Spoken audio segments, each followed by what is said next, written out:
अरे चाय लाओ जल्दी, कितना देर कर रही हो चाय लाने में। मुझे लेट हो रहा है, काम पर जाना है। तुम दोनों की तरफ खाली नहीं बैठा हूँ मैं दिन भर घर में। तुमको तो बस अपने चाय की पड़ी रहती है। यहाँ मेरी बेटी को स्कूल जाने में लेट हो रहा है। मैं उसका बैग पैक कर रही हूँ, थोड़ी देर रुक जाओगे तो आसमान नहीं टूट पड़ेगा। रानी चिड़िया बैग लेकर स्कूल चली जाती है। अभी तक मेरा चाय नहीं लाई तुम। बस अब बहुत हुआ, तुम बहुत लापरवाह हो। अब मैं ये बर्दाश्त नहीं करूँगा। अपनी बेटी का ख्याल रखना लापरवाही है। मुझे टाइम मिलेगा तब तो मैं चाय बनाऊंगी। अगर तुम्हें इतना ही लेट हो रहा था तो तुम्हें खुद से ही बना लेना चाहिए था। दिन भर तो अपनी बेटी का ही ख्याल रखती हो। रहो फिर अपनी बेटी के साथ। मैं जा रहा हूँ यहाँ से और अब कभी वापस नहीं आऊँगा। उसे ऐसे ही रोते रोते बहुत देर हो जाता है। तब तक उसकी बेटी घर वापस आ जाती है। माँ क्या हुआ? तुम ऐसे क्यों रो रही हो? रानी बेटी, तुम्हारे पापा हम दोनों को छोड़कर चले गए हैं। अब कभी वापस नहीं आएंगे। पापा गुस्से में कह दिए होंगे। तुम चिंता मत करो, वो कुछ दिन में वापस आ जाएंगे। तुम चलो घर के अंदर, अब रोना बंद भी करो। मुझे तुम्हारे स्कूल की फीस भी जमा करनी है। अगर मैंने नहीं दिया तो तुम्हें परीक्षा नहीं देने देंगे। लेकिन माँ, तुम्हारे पास तो पैसे ही नहीं हैं। तुम कैसे भरोगी फीस? मैं सोच रही हूँ एक छोटा सा ढाबा खोल दूँ। अच्छा बताओ, तुम्हें मेरे हाथ का बना सबसे अच्छा खाना क्या लगता है? माँ वैसे तो तुम सब कुछ ही अच्छा बनाती हो, लेकिन तुम्हारे हाथ का लिट्टी चोखा मुझे बहुत ज्यादा पसंद है। तो फिर ठीक है, मैं लिट्टी चोखा की दुकान ही खोल लेती हूँ। रात हो जाती है और दोनों माँ बेटी खाना खाकर सो जाती हैं। फिर अगले दिन सुबह टूनी चिड़िया गर्मा गर्म लिट्टी चोखा बनाती है और उन्हें लेकर बाजार में बेचने के लिए चली जाती है। आओ आओ, लिट्टी खाओ, गरम गरम और स्वादिष्ट लिट्टी चोखा खाओ। टूनी की आवाज़ सुनकर कुछ चिड़िया वहाँ आ जाते हैं और लिट्टी खाने लगते हैं। यह सब देखकर पास में ही बिरयानी बेचने वाला चील टूनी से जलने लगता है। अरे क्या रूखी सूखी लिट्टी खा रहे हो भाइयों, मेरे पास आओ, मैं 10 रुपए में भर पेट बिरयानी खिलाता हूँ। 10 रुपए में भर पेट बिरयानी सुनते ही सभी बिरयानी खाने के लिए चले जाते हैं। उस दिन टूनी चिड़िया के पास कोई भी ग्राहक नहीं आता और टूनी की सारी लिट्टी चोखा वैसे ही पड़े पड़े बेकार हो जाती है। मेरा तो पहला दिन ही बेकार हो गया। मैंने एक भी रुपया नहीं कमाया। अब मैं अपनी बेटी की स्कूल फीस कैसे भरूंगी? फिर अगले दिन जिसने बिरयानी खाया था सबका पेट खराब हो जाता है और सब डॉक्टर के पास जाते हैं तो डॉक्टर कहता है, सड़े गले बिरयानी खाने से तुम सबका पेट खराब हुआ है। मैं कुछ दवाइयाँ लिख देता हूँ, इसे खा लेना, तुम सब ठीक हो जाओगे। सड़े गले बिरयानी की बात सुनते ही सभी चिड़िया चील के पास वापस आते हैं और उसे मार मार कर इस जंगल से भगा देते हैं। फिर अगले दिन से टूनी चिड़िया की दुकान पर सभी पक्षी खाना खाने आ जाते हैं। उस दिन टूनी चिड़िया बहुत पैसा कमा लेती है और अपनी बेटी की स्कूल फीस भी भर देती है और दोनों माँ बेटी खुशी से रहने लगती हैं। बारिश की मौसम शुरू होने वाली है। किसी भी वक्त बारिश हो सकती है। इस बारिश से बचने के लिए मुझे एक नया घर बनाना ही होगा, नहीं तो हम दोनों बारिश में भीग जाएंगे। मम्मी, नया घर बनाने में मैं भी आपकी मदद करूंगा। हम दोनों साथ मिलकर बनाएंगे तो बारिश के मौसम से पहले हमारा घर बनकर तैयार हो जाएगा। नहीं बेटा, तुम इन सब चक्कर में ना पड़ो, तुम अभी बहुत छोटे हो। चलो मैं तुम्हें लाली चिड़िया के घर पहुंचा देती हूँ।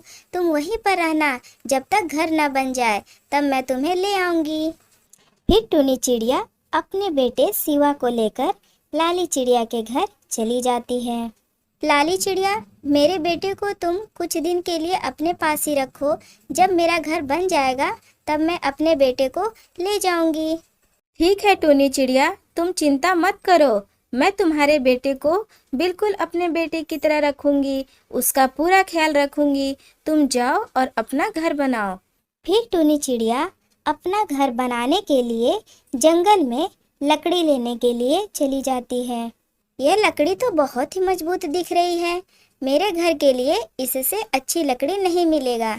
आंधी तूफान में भी मेरा घर नहीं टूटेगा। फिर टूनी चिड़िया लकड़ी लेकर अपने पेड़ के पास वापस आ जाती है। यह लकड़ी तो बहुत ही कम है, इससे मेरा घर तो नहीं बन पाएगा। मुझे थोड़े और लकड़ी की जरूरत पड़ेगी। ठीक है, मैं जा रही हूँ थोड़ी और लकड़ी लाने। तब तक मैं इन लकड़ियों को यहीं पर छोड़ देती हूँ। टुनी चिड़िया और लकड़ी लेने के लिए चली जाती है। उसके जाने के कुछ देर बाद कालू कौवा वहाँ पर आ जाता है। यहाँ पर इतनी सारी लकड़ियाँ किसने रख दी हैं? आसपास तो कोई दिख भी नहीं रहा है और यह लकड़ियाँ भी बहुत ही मजबूत हैं। मुझे भी अपना घर बनाना था। मैं लकड़ियों को ले जाता हूँ जिससे मैं अपना सुंदर घर बना लूँगा। जैसे ही कालू कौवा लकड़ियाँ लेने वाला था, तभी वहाँ पर टुनी चिड़िया आ जाती है। कालू कौवे, तुम इन लकड़ियों को क्यों ले जा रहे हो? ये लकड़ियाँ मेरी हैं, इसे मैंने यहाँ रखा है। मुझे अपना घर बनाना है। मैं इन लकड़ियों को ले नहीं रहा था, बल्कि मैं तो इसकी हिफाजत कर रहा था। अच्छा हुआ तुम आ गई, वरना कोई चिड़िया इन लकड़ियों को लेकर चला जाता। भला तुम्हारे रहते कोई और चोरी कैसे कर सकता है? इस जंगल के सबसे बड़े चोर तो तुम ही हो। चलो जाओ यहाँ से, दोबारा कभी मत आना। टूनी, तुमने मेरा अपमान किया, मुझे चोर कहा। मैं इस अपमान का बदला तुमसे जरूर लूंगा। प्रधान जी, मुझे आपके मदद की जरूरत है। टूनी चिड़िया जंगल के एक पेड़ पर अपना घर बना रही है, आप उसे वहां से भगा दीजिए। क्यों भाई, मैं तुम्हारी मदद क्यों करूं? इसमें मेरा क्या फायदा होगा?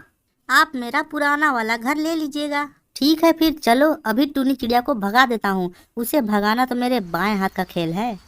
बारिश शुरू हो जाती है और जब तक कालू कौवा और प्रधान टूनी के घर जाते हैं, तब टूनी चिड़िया बहुत ही सुंदर घर बना लेती है। आइए आइए प्रधान जी, और बताइए कैसे आना हुआ?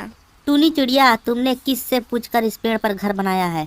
यह पेड़ मेरा है और इस हिसाब से यह घर भी मेरा हुआ। तो तुम जाओ यहाँ से, वरना तुम बहुत पछताओगी। लेकिन आपको यह बात पहले बतानी चाहिए थी। मैंने तो यहाँ घर बना लिया। अब मैं बारिश में यहाँ से बाहर कैसे जाऊँ? तुम कहाँ जाओगी, क्या करोगी, वह सब मैं नहीं जानता। बस तुम्हारी भलाई इसी में है कि तुम यह घर छोड़कर चली जाओ। टुनी चिड़िया को घर छोड़कर जाना पड़ता है और बारिश के मौसम में भीगते हुए वह उड़ते उड़ते चली जा रही थी। तभी उसने देखा कि उसका बेटा शिवा एक बड़े से पत्ते के नीचे छुपा हुआ है। शिवा बेटा, तुम यहाँ क्या कर रहे हो? मैंने तो तुम्हें लाली चिड़िया के घर पहुँचा दिया था, फिर तुम यहाँ कैसे आ गए? मम्मी, लाली चिड़िया ने मुझे घर से भगा दिया। बारिश से बचने के लिए मैं यहाँ इस बड़े से पत्ते के नीचे छुपा हूँ। कोई बात नहीं बेटा, शायद हमारी किस्मत में यही लिखा हुआ था। किसी ने सच ही कहा है, जब मुसीबत आती है तो चारों तरफ से आती है। टुनी चिड़िया और उसका बेटा बारिश में पेड़ के पत्ते के नीचे ऐसे ही छिपे रहते हैं। काफ़ी देर इसी तरह छिपे रहने के बाद जब बरसात बंद होती है, तब वह दोनों दूसरे जंगल में आकर एक सुंदर सा घर बना लेते हैं और खुशी खुशी उस घर में रहने लगते हैं।